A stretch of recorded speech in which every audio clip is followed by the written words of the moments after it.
நம்முடைய அனைத்து மீனவ சொந்தங்களுக்கும் காலை வணக்கம். இந்த வேளையில நம்மளுடைய தமிழ்நாட்டில் ஒரு வார காலமாக ஒரு கனமழை ஒன்று பெஞ்சிக்கிட்டு இருக்கு. இதனால நம்மளுடைய மீனவர்கள் அதிகமாக என்ன செய்றாங்க, பாதிக்கப்படுறாங்க.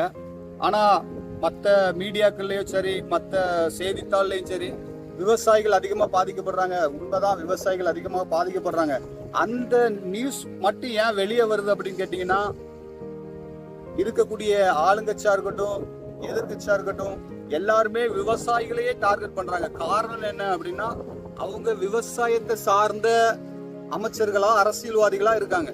இன்றைக்கு நம்ம அரசாங்கத்தின் பார்வையில படாம இருக்கிறதுக்கும், நம்மளுக்கான நிவாரணங்கள் வராம இருக்கிறதுக்கும் காரணம் என்ன அப்படின்னு கேட்டீங்கன்னா, மீன் இனத்தை சார்ந்த, மீனவர் சமூகத்தை சார்ந்த ஒரு அமைச்சர் கூட இல்லாத ஒரு காரணத்தினால மட்டும்தான். அதனால இந்த சூழ்நிலை நம்ம புரிஞ்சுக்கணும். எத்தனை நாள் வெறும் 5000 ரூபாய் நிவாரண பணம் நம்மளுக்கு, இந்த மழைக்கால நிவாரண தொகையா 5000 ரூபாய், வருஷத்துல 5000 ரூபாய் நினைச்சிட்டாங்க கொடுக்குறாங்க. அதுவும் ஜூன், ஜூலை, ஆகஸ்ட்ல தான் நினைச்சிட்டாங்க கொடுக்காங்க. அப்போ இப்போ நம்மளுடைய வாழ்வாதாரம் மிகவும் பாதிக்கப்பட்டிருக்கு.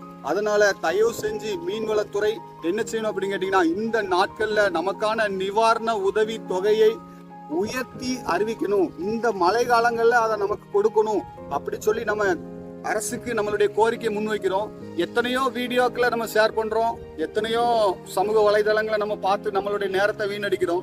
தயவு செஞ்சு இது நம்மளுடைய வாழ்வாதாரத்துக்கான ஒரு கோரிக்கையா அனைத்து மீனவர்களும் இதை பதிவு செய்யணும் அப்படிங்கிறது தாழ்மையா நான் வேண்டுகோளா வைக்கிறேன். இனி வரக்கூடிய காலங்கள்ல நம்மளுடைய சமூகத்தை சார்ந்தவர்கள், மீனவர் சமூகத்தை சார்ந்தவர்கள் அரசியலையும் சரி, முக்கிய பொறுப்புகளையும் சரி வந்தால் மட்டும்தான் நமக்கான விடிவு கிடைக்குங்கிறத நான் இந்த வேளையில தெரியப்படுத்துகிறேன். இந்த கோரிக்கையை நம்ம அதிகமா ஷேர் பண்ணுவோம்.